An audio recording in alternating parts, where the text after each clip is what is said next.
Tenemos a Jessica Rosenbaum, que ya la habrán conocido. Ella dirige BBYO para América Latina y tiene un proyecto que se llama Mujeres JPG. Vivi Kremer, que es de Chile, que tiene a su cargo Tu Comunidad, que es una red de voluntarios de Chile, y otras muchísimas cosas que leí en tu currículum, que lo pueden ver si ustedes apretan en su nombre en el programa. Y Daniela Rothstein, que contó ayer también que sigue siendo voluntaria de Chile en muchas instituciones y ahora está incursionando en México y estás escuchando lo que pasa en México. Y es un reto que te dejamos aquí a ti en representación de todos los que estamos aquí sentados, de ver cómo poder incidir, y quizás es importante eso de que tú aprendiste desde tu lugar en Chile y que lo puedas trasladar acá y trabajar juntos a ver cómo lo logramos. Entonces, bueno, los dejo como ustedes pensaron este panel y yo sé que lo trabajaron por Zoom, así que adelante. Hola, gracias Anabela. Es un desafío tremendo este panel, después del tremendo panel que tuvimos antes. Y voy a empezar diciendo que para mí se habló mucho también del lenguaje. ¿Qué pasa, piensen, cuando ustedes ven una película de terror en sus casas, si están tapados, si están con el té o el café y están en el sexto piso, el conserje abajo, seguro, nada va a pasar, pero se mueren de miedo? ¿Por qué las películas de terror nos hacen morir de miedo igual?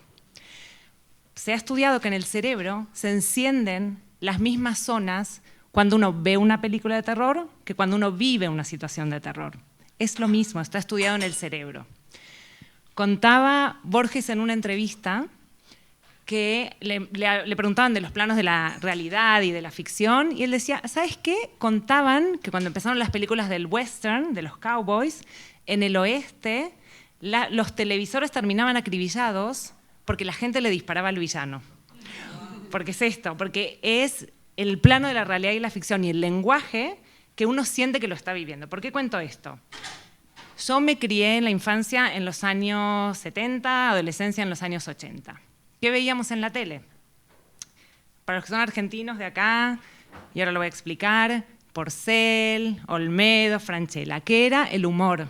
Y el humor que era la mujer, los pechos así, el tujes, el trasero, el objeto sexual, la tonta, Lelí, no se los ay, que era tonta y que había que ayudarla.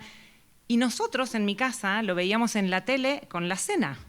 Y mi papá era cirujano plástico, mi mamá instrumentadora, una familia culta, etcétera, pero era lo que se veía y había que reírse. Y yo me reía, y en ese entonces me reía y no me daba cuenta tampoco de lo que me estaba riendo. Era, como dijo antes también creo que Andy, el Zeitgeist, perfecto, no vengo para juzgar, era el espíritu de la época, ¿sí? Pero obviamente los tiempos han cambiado. No sé si han visto la película La Sirenita recientemente, que es el reestreno del reestreno del reestreno, y en una parte, que es muy sutil, en una de las canciones principales, antes la letra decía "Just kiss the girl", no tienes que preguntar, bésala. Y se cambió para esta versión de este año y es "Ask the girl", tienes que preguntarle a la chica. Y es una sutileza, pero es una semillita. Hablaba en uno de los videos que mandó Anabela de Alberto Senderey, que hablaba del hardware y el software, y él decía, el hardware existe, lo que hay que cambiar es el software, hay que incluir a las generaciones jóvenes. A mí me sigue dando siempre mucha curiosidad cuando agrupan jóvenes y mujeres. En la encuesta también, ¿no? El tema de las jóvenes y las mujeres, o cuando se habla de las mujeres como una minoría, por ejemplo, cuando no es la minoría, creo que hay más mujeres inclusive, 51 contra 50. ¿Por qué estoy acá en este panel y por qué me han invitado? Soy miembro del voluntariado, soy miembro del voluntariado de Contigo, que ahí vas a contar Vivi, pero además soy miembro de la comisión directiva del board del Círculo Israelita de Santiago. Somos solo 3 mujeres. Tardé mucho tiempo en aceptar el cargo desde que me lo ofrecieron, y acá les voy a contar otra anécdota. También, como de los 80. Salió un producto al mercado que era una torta, un queque, un pastel, fácil de hacer, que solo tenías que agregar agua, ¿sí? Fue un fracaso, y las mujeres no lo compraron. ¿Por qué? Que las mujeres que hacían las compras en esa época, porque era demasiado fácil. Entonces lo que hicieron es tuvieron que sacar de la fórmula los huevos y la leche para que por lo menos en la forma de hacerlo tengan que sienten que están de verdad trabajando. Porque ese es un problema de las mujeres, y lo hablamos mucho en el Zoom y en el panel, que la mujer por lo general siente que tiene que esforzarse mucho y que la cosa tiene que costar y que tiene que ser difícil, ¿sí? Entonces también por eso a veces no van a no ocupan estos espacios de poder y de toma de decisión. Bueno, yo tomé este espacio en el Círculo Israelita de Santiago. Intento hacer la diferencia. Una de las cosas que aprendí, ya voy terminando, una de las cosas que aprendí es que a veces también las mujeres pecamos un poco de ingenuidad. Yo fui a mi primer tema importante en el directorio. En el directorio se votó un tema, ¿sí? Yo salí feliz, era un tema de género y culto, el acceso a la Torá, la Aliá, etc. Qué contenta estaba yo, genial, salió favorable por lo menos al cambio. Para el directorio siguiente, me llaman antes del directorio siguiente, no, es que en realidad después me llamó tal, me dice el presidente y me llamó el otro, se cambia la decisión. Entonces ahí yo entendí que lo que se decide en el comité grande no es siempre lo que se decide. Hay que hacer lobby, está el subcomité del subcomité y hay que ser estratégicas. A veces las mujeres somos kamikazes, pero no somos estrategas. Tenemos que ser más estratégicas, tenemos que buscar alianzas, no se puede sola. Hay que generar alianzas y hay que rodearse con gente de poder y de brillantez también. No hay que pecar de ingenuas. Por otro lado, y para terminar, dos cositas más. Hay muchos ejemplos que puedo dar de que, muy diferente a México por lo que vi por ahora, pero igual también hay que luchar todavía por integración, espacios de poder, equidad, no sé, hay bastantes ejemplos, pero me parece que tú también mencionaste, Yoyana, creo, a Steve Jobs, creo que fuiste tú. Justo me leí el camino de Steve Jobs hace poco antes de venir acá y él decía, no te rodees de personas que te digan que no se puede hacer. No hay que escuchar a la persona que no se puede hacer. Y por último, dos cosas más con respecto al relato. En Chile hay una frase que aún la sigo escuchando, que la primera vez la escuché a la profesora de lenguaje en una clase, salud, que es la siguiente, y no sé si la conocen, es calladita más bonita. ¿La conocen? Calladita más bonita, es brutal. Y por último, para pasar la Biblia y la palabra, el filósofo, y me lo anoté para no equivocarme, la frase, Epicteto, que él mismo fue un filósofo griego que él mismo pasó en prisión, o sea, tuvo una realidad, una vida terrible, y él dice, lo que afecta al ser humano no es lo que le sucede, sino lo que se cuenta de lo que le sucede. Entonces el relato es muy poderoso, la narrativa, el storytelling, tenemos que trabajar en eso y en las realidades y en la política. Muchas gracias. Bueno, les quiero contar que estoy profundamente emocionada. El panel anterior me conmovió y me conmovió por una sensación que muchas veces tengo de la dificultad para transformar las cosas. Y bueno, les quiero contar que yo no sabía que era feminista. Mi hija me dice, mamá, ¿vos sos feminista? Le dije, no, yo no soy feminista, pero sos feminista, ¿crees? O sea, cuestión de fe. ¿Crees en la equidad de género? Sí, creo en la equidad de género. Bueno, sos feminista. Entonces, ¿cómo llegué a Chile? Porque soy argentina. Llegué a Chile como Rebetzin. Esposa de tiene un nombre. O sea, entonces, una de las primeras preguntas que me hicieron cuando llegué, me dicen, ¿vos vas a ser como la otra Rebetzin? Y yo dije, oh, ya. Claro, ¿cuál es el otro estereotipo, no? ¿Qué es lo que se espera? Entonces, con mi marido, ojo, me encanta ser esposa de. Cuando Bernardo leyó lo de Amos Oz, dije, ese es mi marido. Estaba muy emocionada. Y dije, oye, ¿cuál es la expectativa, no? Y acá va esta primera distinción entre el actor, lo que se espera, el rol, y lo que pienso, lo que creo. Y yo pienso que la primera experiencia de liderazgo es con uno mismo. Uno no puede encontrarse con la tarea desde un lugar diferente de lo que uno piensa y de lo que uno cree. Entonces, les diría que, no, además quiero contarles que no soy experta en género, tengo un equipo que sí lo es. Y llegué a encontrarme con el tema de género casi de casualidad, porque en el 2013 me pidieron que armara el voluntariado. Yo estoy en una de las comunidades de Chile más grandes, en Santiago, en el Círculo Israelita, y con el crecimiento querían seguir cerca de las familias, y me pareció que la manera de crear un voluntariado era acercarme uno a uno, esta construcción de vínculo, y decir, bueno, ¿qué te hace sentido? ¿Cómo querés construir la comunidad? Y en esos encuentros di con una persona que se llama Giselle Feldman, y yo le digo, necesito un equipo de eventos, porque aparte era joven, bueno, todavía no había tenido hijos, y ella me dijo, yo te armo el equipo de eventos, pero yo quiero tomar el tema de género. Le dije, ok. Y yo ya me había dado cuenta que mi ideología personal no estaba tan alineada con la ideología comunitaria, y eso les digo que es un problema.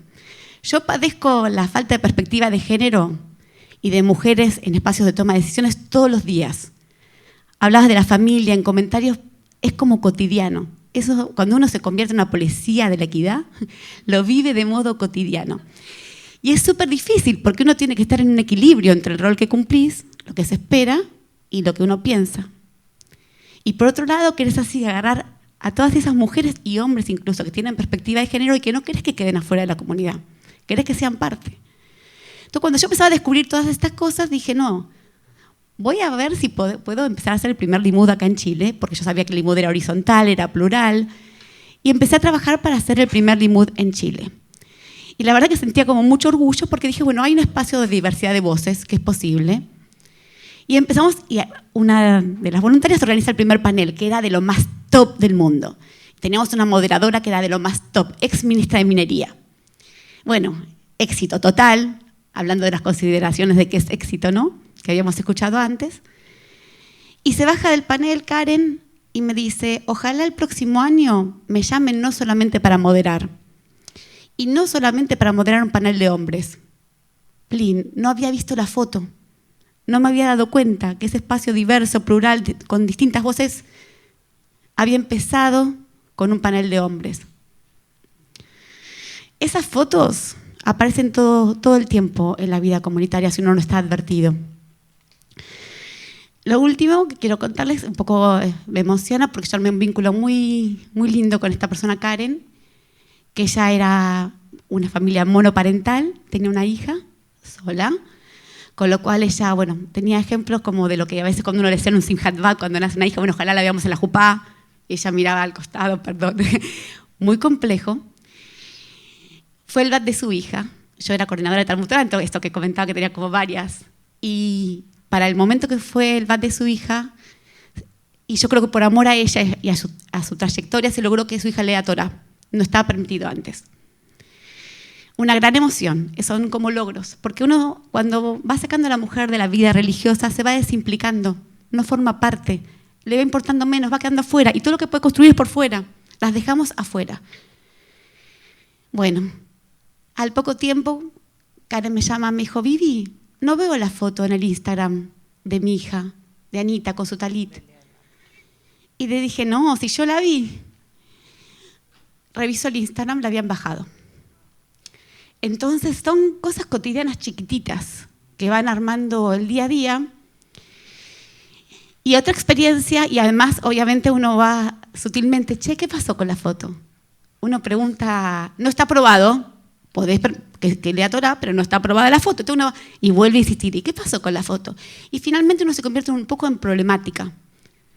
La otra experiencia, que para mí son difíciles, porque es como que si no fuera relevante tomar este tema. Este tema es relevante, es importante, es como que, bueno, otra vez con el tema de género. Entonces, era con la celebración del 8 de marzo. Celebración del 8 de marzo. Me piden, nuestra comunidad se involucra y me dicen, Vivi, porfa, ayuda, porque aparte yo soy muy así, me piden algo y voy, así como que el tiempo de la mujer vale menos, les cuento. El tiempo de la mujer, uno puede estar en multitask. Y además la verdad que soy bastante eficiente, entonces como que mi tiempo se va reproduciendo, ¿no? Hasta que uno llega como a un límite. Entonces se organiza la celebración, no era una celebración, con un té. Un té, un día de regaloneo se llama en Chile. O sea, un día como un mimo para las mujeres. Se dice feliz día. Entonces me cuentan que van a ir los rabinos y les van a cantar Eshet Hail. Entonces, yo voy a la organizadora y le digo, discúlpame, ¿vos sabés lo que se conmemora el 8 de marzo? Entonces, son estos lugares como incómodos. O sea, para mí que quiero como cumplir el rol, o sea, esta expectativa de cumplir, ojalá, a lo mejor el rol. Pero lo que yo me doy cuenta, y por eso me emocionó tanto el panel, que con el esfuerzo de cumplir el rol, a veces uno siente mucha frustración porque no logra esas transformaciones que son urgentes. Leí ahora el porcentaje de mujeres en espacio de toma de decisión. Sigue siendo el mismo que cuando Leonor Faur hizo el análisis del joint. ¿Cuántos años necesitamos para hacer esa transformación? Peor, en la pandemia retrocedimos. Entonces, es como los que iniciamos proyectos por fuera, pero los que estamos bien adentro, es como una experiencia dolorosa, la falta de perspectiva de géneros en las comunidades. Y además el empobrecimiento en la toma de decisiones. Entonces, nosotros empezamos, y la verdad que gracias a equipos maravillosos, a todo un camino. El primero se llamaba Empodérate. Años estuvimos empoderando a la mujer profesional, a la mujer, armando networking. Pero las mujeres están empoderadas. ¿Dónde lo ven acá mujeres empoderadas? Están súper empoderadas las mujeres.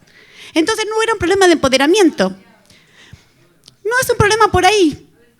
Entonces decíamos, bueno, hagamos programa para la mujer, capacitación para la mujer, mentoría para la mujer.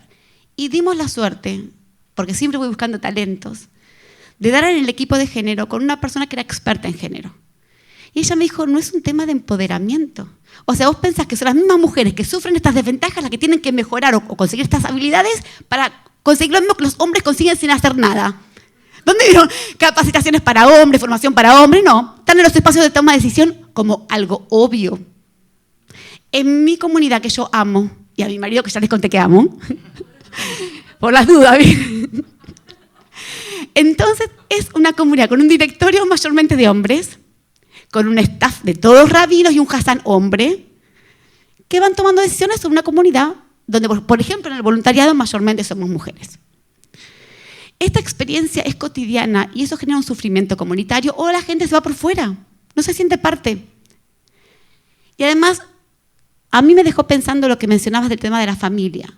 Pero finalmente, si en las mismas comunidades no se interpela y no se deconstruye estos estereotipos de género, seguimos perpetuando la misma comunidad. Entonces, en el último tiempo, nuestro Empodérate, que llevó años, que pasó a un Hablemos en tiempos de pandemia, donde estas tremendas lideresas profesionales que desplegaban en sus áreas, cuando nos encerraron en Chile, en las casas, y distribuían las tareas, ¿cómo creen que se distribuían? ¿Cómo piensan que era la corresponsabilidad en el hogar? Y ahí empezamos a hablar. Teníamos Zoom en pandemia hablando, hablemos de lo que pasa, reflexionemos, o sea, sensibilicémonos. Y yo aplaudo este tipo de iniciativas porque es la primera vez que hablo del tema. Estoy hace 10 años trabajando en temas de género. Es la primera vez que dicen lo que uno tiene para decir es importante. En el último tiempo, mi equipo de expertos creció a equipo de más expertas. Es un equipo realmente de profesionales de lujo a nivel nacional. Y nos emocionamos cuando se firmó el primer compromiso de género en la comunidad judía de Chile. Entonces dijimos, ok, hay un hito, caminemos hacia ese compromiso y ofrecimos como equipo ser facilitadoras en este compromiso que todas las comunidades habían firmado, para que no quede solo en una aspiración. Así que bueno, en esto estamos acá en Chile.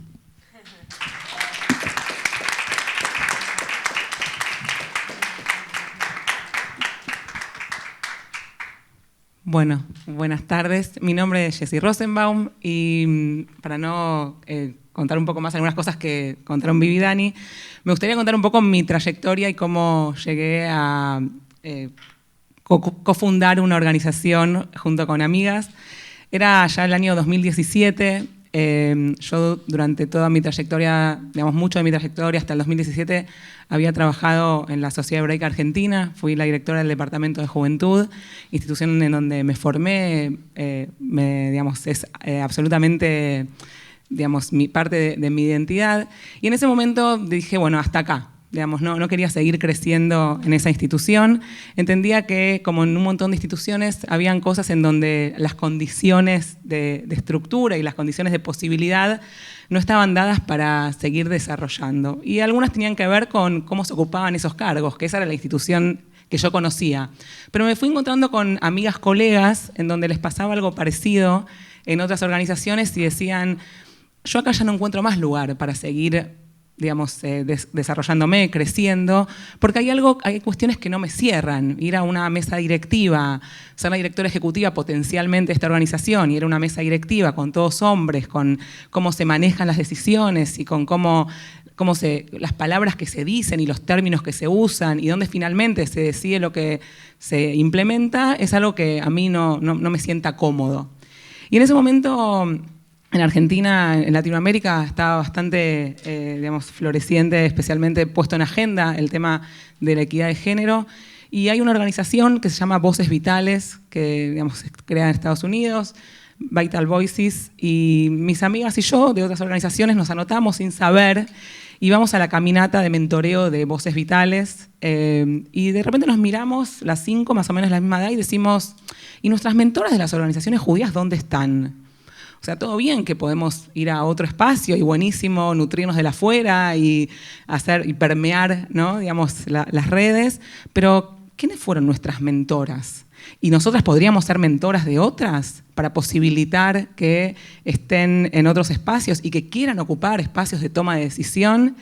Y fue así como empezamos a ver fotos de comisiones directivas de organizaciones, de instituciones, especialmente de la Argentina, en donde la totalidad de las fotos, o el 99% de las fotos, eran hombres. Entonces pasábamos y pasábamos y pasábamos y pasábamos y decíamos, wow, ¿no? Como que verla tan fuertemente. Hicimos un PowerPoint de puros fotos de las comisiones directivas, cerrando acuerdos, nuevas elecciones, y con suerte encontrábamos una y media, ¿no? Una que empezó y dejó. Entonces decíamos, wow, ¿no? Como que empecemos a pensar un poco y creamos una organización que se llama Mujeres JPG, por la extensión, por más mujeres en la foto, ¿sí? Por esto de, digamos, la extensión de cómo se guardan las fotos. Y decíamos, digamos, la foto es la expresión de que si estuvo en la mesa de decisión o no, si tomó la decisión o no, es como muy gráfico.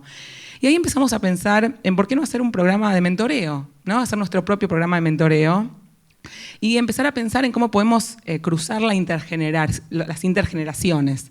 Nosotros nos encontramos en mujeres de 30 a 40, que encontramos a nuestras mentoras finalmente, encontramos a mujeres argentinas que nos marcaron nuestros caminos y nos habilitaron el camino, pero que estaban ahí, ¿no? No tenían tanto lugar en la situación.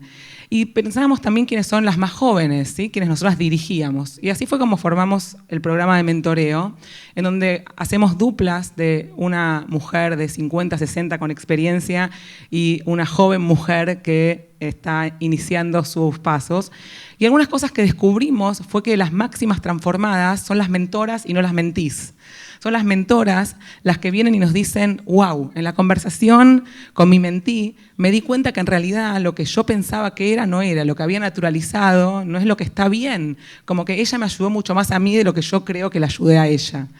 Y para nosotros fue como absolutamente revelador, ¿no? Como absolutamente revelador, y fue darle la voz a esas mujeres de 50, 60, que es un poco el homólogo con esto, digamos, de la revolución de las hijas, ¿no? En Argentina se habla mucho de las hijas de las mujeres, como la hija de Bibi, que le dijo, sí, vos sos feminista, o sea, te preocupa la equidad, vos sos feminista.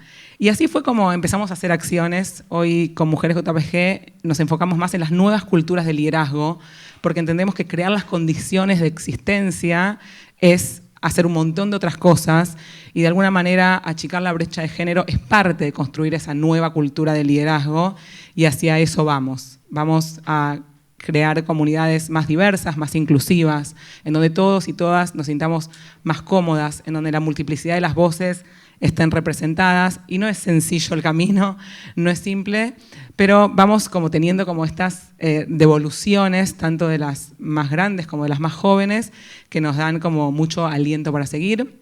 Hoy por hoy estamos iniciando nuestra cuarta edición del programa de mentoreo.